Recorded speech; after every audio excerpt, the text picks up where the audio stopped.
সেই যুদ্ধে তিনটি দল হবে, এক দল যুদ্ধের ময়দান থেকে ভাগিয়ে যাবে, আরেক দল যুদ্ধ করবে, আরেক দল তারা শহীদ হয়ে যাবে।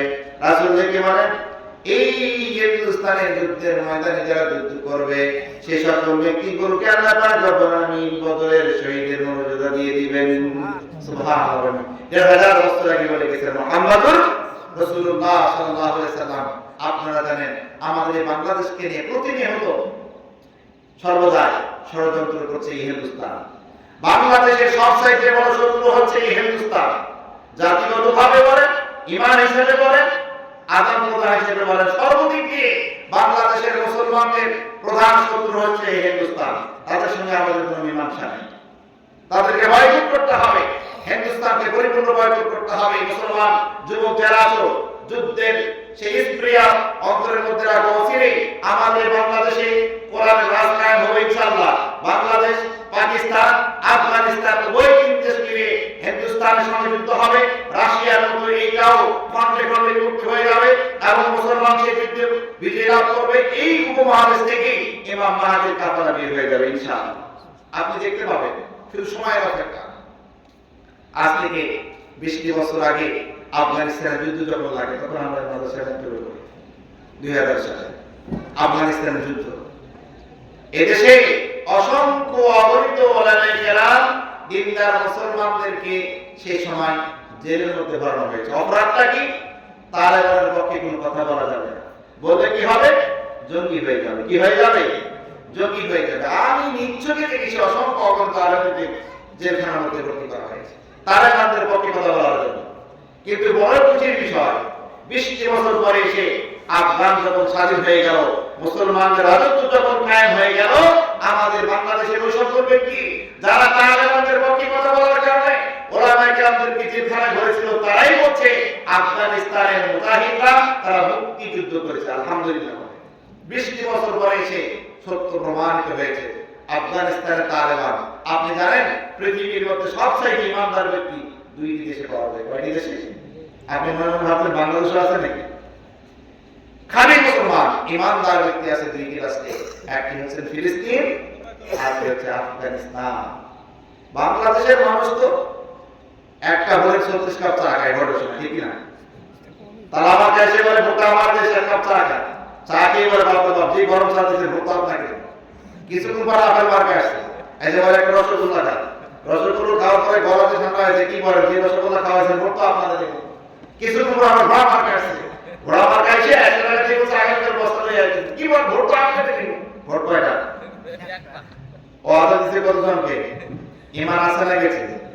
হ্যাঁ রে ইমান, একটা ভোট আর 50 জনের কাছে লাল চা খায়, লাল চা খাইয়া খাইয়া ঘুম পর্যন্ত ধরে না, তাও দরকার ছাড়ে না, লাল চা ছাড়ে। এই যে একটা অবস্থা আমাদের মুসলমান। ইমানদার, ইমানদার কাকে বলে? আফগানিস্তানে যা এবং ফিলিস্তিনে যা, ইমানদার কাকে বলে? তো যাই হোক, কি কথাই বলতেছিলাম, ইমান সকলের তকদির থাকে না। তো এই জুরজা খালেদ সাইফুল্লাহকে বলছেন, স্মরণ আছে তো আপনাদের? সাইফুল্লাহ কি বললেন? আনসাল্লাহু আলা নাবিয়্যিকুম সাইফাম মিনাস সামাই ফাতাকাহু। তোমাদের আল্লাহ, তোমাদের রব একটি তরবারি তোমাদের রাসূলকে দিয়ে গেছেন, আর তোমার রাসূল সেই তরবারি তোমাকে দিয়ে গেছেন, এই জন্য তোমার নাম নাকি সাইফুল না আল্লাহ তরবারি। আমার ভাইরা, এই কথা আমার সঙ্গী সঙ্গী খালেদ সাইফুল্লাহ রেখে বলেন, এই জন্য আমার নাম সাইফুল্লাহ নয়, আমার নাম এই জন্য সাইফুল্লাহ হলো আমার নবী কি দোয়া করে দিলেন, আল্লাহ পাক আমার সাইফুল্লাহকে তুমি প্রতিদিন যুদ্ধের মধ্যে বিজয় দান করবে। খালেদ বিরোধীকে বলেন, এই যুদ্ধা সেই দিন থেকে শুরু করে আজ পর্যন্ত আমি প্রতিদিন যুদ্ধে বিজয়ী হয়েছি, আমাকে এত বিজয় দান করেছেন তিনি কে? আওয়াজ দিয়ে বলেন তিনি কে? এই কথা বলার সঙ্গে সঙ্গে এবার জুরজা কি বলছে? আপনি কি আমার কথা বুঝতে পারছেন তো? আপনারা জুরজা অমুসলিম, খালেদ সাইফুল্লাহ মুসলমান, যুদ্ধ চলতেছে, এমন অবস্থায় তাদের কথোপকথন হচ্ছে, লড়াই করবে দুইজনে, এর মাঝে কথাগুলো হচ্ছে। এবার জুরজা বলছেন, ইয়া খালেদ ইলা মা তাকুন, তোমরা কোন দিকে আমাদেরকে ডাকো, কোন রবের দিকে আমাদেরকে ডাকো? তখন তিনি বললেন, ইলা শাহাদাতি আল্লা ইলাহা ইল্লাল্লাহ ওয়া আন্না মুহাম্মাদান আবদুহু ওয়া রাসূলুহু, আমরা এই কালেমার জবাব দেই ওয়াল বিমা জাআ বিহি মিন ইনদিল্লাহি আযজা ওয়া জাল্লা, এবং এই কথাটা স্বীকার করে আপনি দিবেন। তিনি কি বললেন, যতক্ষণ পর্যন্ত তোমরা এই কালেমা না পড়বে, মুসলমান না হবে, ইসলাম গ্রহণ না করবে, ততক্ষণ পর্যন্ত তোমাদের সঙ্গে আমাদের যুদ্ধ চলতে থাকবে। আমার ভাইরা, যুদ্ধ মনে করে ভাবে সারা জীবন মূর্তি পূজা করে আসলাম, এদের আচরণ দেখে তোমরা হয় এরা সাধারণ কোনো ব্যক্তি নয়, ইসলাম মনে হচ্ছে শরীর ধর্ম মোটা নরম হয়ে গেছে। সঙ্গে সঙ্গে তিনি বললেন, এখানে আমি যদি এই মুহূর্তে কালেমা পড়ে মুসলমান হই, তাহলে আমিও কি তোমার মতো মর্যাদা পাবো? সুবহানাল্লাহ বলবেন না? আর সুবহানাল্লাহ বলবেন না কেন? আমি এই মুহূর্তে যদি কালেমা পড়ে মুসলমান হই, তাহলে আমিও কি তোমার মতো মর্যাদা লাভ করব? খালেদ সাহেবুল্লাহ বুঝতে পেরেছেন এই ব্যাপার তো ঈমান আছে। সঙ্গে সঙ্গে তিনি বললেন, নাম ওয়া আফদল, হ্যাঁ হ্যাঁ, শুধু মর্যাদা পাবেন এমন কি নয়, বরং আমার চাইতে আপনার মর্যাদা বৃদ্ধি করে দিবেন একজন। তিনি কে? সকলে বলেন না তিনি কে? আল্লাহর নামটা নিলেও তো সব আছে, একটু আওয়াজ দিয়ে বলবেন, আমাদের রবের নাম কি? এই কথা বলার সঙ্গে সঙ্গে তিনি বলছেন, না ওয়া আফদল, হ্যাঁ, মর্যাদা শুধু আপনি পাবেন এমন কি নয়, বরং আমার চাইতে আরো বেশি। আমার ভাইরা, এই কথা কেন তিনি বললেন? তিনি বললেন, তুমি কি জানো, আমরা কালেমা পড়েছি মক্কার জমিনে দাঁড়াইয়া রাসূল আসমানের দিকে হাত ইশারা যখন তিনি করেছেন, চাঁদ দুই টুকরা হয়ে গেছে, আমরা নিজ চোখে দেখেছি। তারা তাদের মালাকুল বাশারা জিবরিল আলাইহিস সালাম আল্লাহ পাকের পক্ষ থেকে দাইয়াতুল কলবির আকৃতিতে পৃথিবীতে তিনি এসেছেন, আমরা নিজ চোখে দেখেছি। আমার নবী যত 8 বছর বয়স, খাজা আবু তালেব আমার নবীকে কাঁধে নিয়ে তিনি গেলেন মুজদালিফা কাবার দরজার সামনে। 6টি মাস পর্যন্ত মক্কাতে বৃষ্টি হয় না। আমার নবীকে কাঁধের মধ্যে নিয়ে ছোট বাচ্চাগুলি কাঁধে নিয়ে যেমনি ভাবে আমরা রাস্তাঘাটে ঘুরে বেড়াই, আমার নবীজিকে কাঁধে করে তিনি গেলেন কানে কাবার চৌকাঠের সামনে গিয়ে দেখে বলেন, আল্লাহ পাক 6 মাস পর্যন্ত মক্কার জমিনে বৃষ্টি হয় না। ও আল্লাহ, তুমি যদি আমার এই ছোট্ট নাতি, সুন্দর চেহারা রূপের মানুষ আমার নবী ছিলেন, যে যুগে যে নবী ওরা চাইনি সুন্দর রূপের মানুষ আল্লাহ কাউকে বানাই নাই, আর আমার পৃথিবীর যতগুলো সুন্দর রূপের মানুষ ছিল সমপরিমাণ রূপ আল্লাহ পাক আমার নবীজিকে দান করেছিলেন। সুবহানাল্লাহ। আমার নবীজিকে কাঁধে করে খানে কাবার দরজার সামনে যাওয়ার পরে তিনি ডেকে বলেন, আল্লাহ পাক আমার নাতির ওসিলায় আসমান থেকে বৃষ্টি বর্ষণ করো। আল্লাহ পাককে বলেন, মিকাইল জলদি করে যা, আমার হাবিবের ওসিলাতে পানি চেয়েছে, দেরি করিস না। সঙ্গে সঙ্গে ব্যাংকে সে মুষলধারায় বৃষ্টি হতে আরম্ভ করে দিয়েছে। খালেদ সাইফুল্লাহ বলে, মক্কার জমিনে দাঁড়িয়ে দাঁড়িয়ে দৃশ্যটি আমরা দেখেছি, এইগুলো দেখার পরে কালেমা পড়ে আমরা মুসলমান হয়েছে, ঠিক না? আমার রাসূল এমন মহামানব তিনি ছিলেন, আসমানের সে দীপ্ত সূর্যের আলো সরাসরি রাসূলের শরীরে স্পর্শ করতে পারত না। একটা হাদিস আপনাদেরকে বলে দিই, রাসূল সাল্লাল্লাহু আলাইহি সাল্লামের বয়স যখন 12 বছর, কত বছর? 12 বছর। 6 বছর বয়সে মাকে হারিয়েছেন, 8 বছর বয়সে আবু তালেবকে হারিয়েছেন, আব্দুল মুত্তালিবকে, আর 12 বছর বয়সে আবু তালেব। সর্বশেষ আবু তালেবের সঙ্গে আমার নবী তিনি সিরিয়ায় গিয়েছিলেন ব্যবসা বাণিজ্য করতে।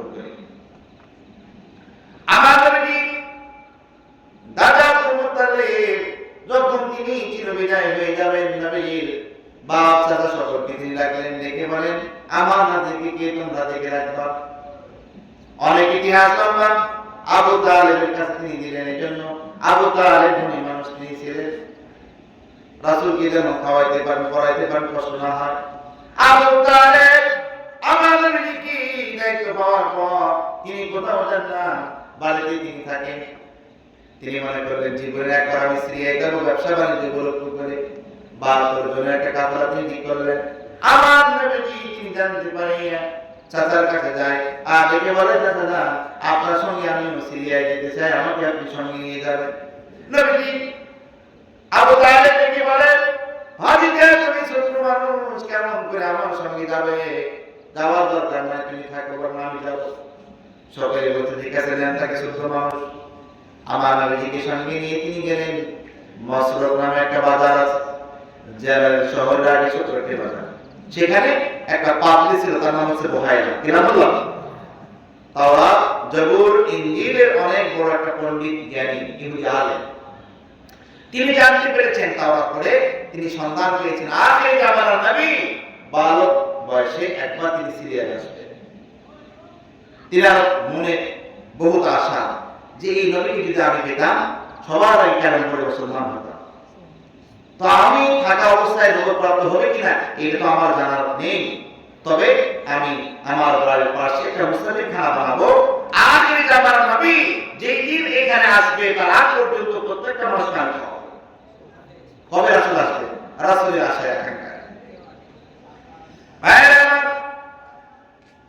আমি সত্য মানুষ, পৃথিবীতে ইতিহাস অনেক গুরু বই আমি পড়েছি, তার মধ্যে তাওয়ারিখ হাবিবিনা আমার রাসূলের জীবনে একটা ইতিহাস বই আছে। 24টি বছর খাওয়ার পরে বুহাইরা বাদী তিনি দেখতে পেলেন আজকে 72 জনের কাফেলা সিরিয়ার মধ্যে এসেছে। তিনি দেখলেন তার মধ্যে একটা ছোট্ট বালক আছে, আবু তালেব। এই মসরকি বাজারে যাওয়ার পরে তিনি যাত্রাকে বন্ধ করলেন এবং বললেন, এখানে তোমরা একটু দাঁড়াও। গাছের কাছে আবু তালেব এবং কাফেলার বাকি সদস্যগুলো বসে গেলেন। আমার নবীজি মনে মনে ভাবলেন, এখানে চাচা বসা, মুরব্বিরা বসা, এখানে বসলে বেয়াদবি হবে আমাদের মতো না। বর্তমান সময় ছেলেদের আদব আছে নাকি? সবগুলো বেয়াদবি করা হয়ে গেছে, বড়দের শ্রদ্ধা নেই, ছোটদের শ্রদ্ধা নেই, ঠিক কিনা বলেন? কিন্তু রাসূল পাক সাল্লাল্লাহু আলাইহি সাল্লাম আল্লাহ বলেন, হে নবী, ওয়া ইন্নাকা লাআলা খুলুকিন আযীম, আমি আপনাকে উত্তম চরিত্রের উপরে সৃষ্টি করেছি। সুবহানাল্লাহ। এটা জন্ম থেকে নিয়ে মৃত্যু পর্যন্ত ওনার মতো চরিত্র, ওনার মতো আমানতদার, ওনার মতো বিশ্বাসী, ওনার মতো সুন্দর মানুষ পৃথিবীতে কেউ এসেছে? কেমন পর্যন্ত আসবে? কেন আসবে না? ওয়া ইন্নাকা লাআলা খুলুকিন আযীম, হে রাসূল, আমি আপনাকে উত্তম চরিত্রের উপরে সৃষ্টি করেছি। সুবহানাল্লাহ। চাচা বসা, মুরব্বিরা বসা, সকলেই বসে গেছে গাছের কাছে। বুহাইরা বাদী দৌড়ে আসলেন যে এই কাফেলায় শেষ নবী আছে কিনা। আমার ভাইরা, হাদিস শরীফে এসেছে আমার নবী কি একটু দূরে গেলেন, যাওয়ার পরে মারা একটা গাছ, ডাল পাকনা কিছুই নেই, সব কিছু শুকিয়ে গেছে, শুধু কাণ্ডটা কাটা হয়ে গেছে। আমার নবী কি ওই গাছের কাছে গেলেন, রাসূলের পেট মোবারক এইভাবে লাগার সঙ্গে সঙ্গে ওই গাছের মাথায় নতুন নতুন পাতা কেন ছেড়ে দিয়েছে। আশ্চর্য, দেখো সুবহানাল্লাহ, সবগুলো মুরদা মুরদা নাকি? বুহাইরা থেকে দেখতে পেলেন এই ছেলেটি গাছের কাছে যখন তিনি গেলেন, গাছে নতুন নতুন কান্না ছেড়ে দিয়েছে, পাতাগুলো গজে গেল। যখন খোলা ময়দানে যায়, বিসরা ইল্লা ইলাইকা ওয়াল গামামা লা তাযুন্না ওয়াল বানাসুন্নু আলাই। আখির জামানার নবী সবচেয়ে বড় দর্শন, তার শরীরের মধ্যে আসমান দীপ্ত সূর্যের আলো স্পষ্ট করতে পারবে না, এক টুকরা মেঘ তার ছায়া দিয়ে চলবে এবং তার ছায়া জমিনে পড়বে না। ছায়া কেমন? আল্লাহ পাক রব্বুল আলামিন দেখি বলেন, আমি পৃথিবীতে আমি আপনাকে পাঠিয়েছি, আপনার বলিটা উম্মতের জন্য দিয়েছি, আর ছায়াটা আমার আরশে রেখেছি এই জন্য, ও হাবিব, আপনার ছায়া দেখে দেখে আমার কুদরতি প্রাণ আমি জুড়াই। সুবহানাল্লাহ। বুহাইরা দেখতে পারেন এই ছেলেটি যেদিকে যায় এক টুকরা মেঘ তার ছায়া দিয়ে চলতেছে। তিনি দৌড়ে আসলেন, আপনাদের কাফেলার সর্দারকে সকলেই দেখিয়ে দিলেন খাজা আবু তালেব, তিনি আমাদের কুরাইশী নেতা, তিনি আমাদের সর্দার। তিনি দৌড়ে গেলেন, যাওয়ার পরে বললেন, জানাব, যে কোনো কাফেলা আমার এখানে আসে আমি দিয়ে করে তাদের মেহমানদারি করি, এটা আমার অভ্যাস, মেহেরবানি করে আপনারা যাবেন, আমি আপনাদেরকে মেহমানদারি করব। ভাইরা, হাদিস শরীফে এসেছে সন্ধ্যা হয়ে গেছে, সেখান থেকে যাওয়ার মতো অবস্থায় আর সময় নেই। আবু তালেব বলেন, এখানে আমরা বিশ্রাম করবো, আজকে থাকবো, আগামীকাল যাবো। রাত্রি যখন হয়ে গেল, খানা পিনা রেডি করার পরে মাল সামানাকে পাহারা দিবে। সকলে পরামর্শ করলেন, আলামিনকে পাহারা রাখবো আমরা, আমার নবীজিকে রাখবো। নবীজিকে রাখা সবগুলো গেছে দাওয়াত খাওয়ার জন্য, বাড়িতে খানা পিনা দিয়েছে, দর্শন খানা দিয়েছে, খানা দিয়েছে। তাকাইয়া থাকে ওই ছেলেটাই তো নাই যার জন্য 24 বছর মুসাফির খানা ভাঙি আজকে আমি গরিব হয়ে গেছে, মানুষকে খাওয়াইয়া ওই ছেলেটাই তো না। আবু তাআলাকে বললেন, আর কোনো ব্যক্তি বাকি আছে নাকি আপনাদের কাফেলা? তো বলতেছে না, আমাদের কোনো সবাই এসেছে, একটা পিচ্ছি আছে। কে আছে? আল্লাহু আকবার বলবেন না? পিচ্ছি বলছে কাকে? রাসূলকে। সুবহানাল্লাহ। যাকে ওসিলা করে পৃথিবী সৃষ্টি করা হয়েছে, এটা কি যেমন তেমন মানুষ নাকি? এটা কি সাধারণ কোনো মানুষ? আমার ভাইরা, খানা পিনা রেডি হওয়ার পরে বহাইয়া দেখি বলেন, আবু তালিব সব মানুষ কি এনেছো নাকি?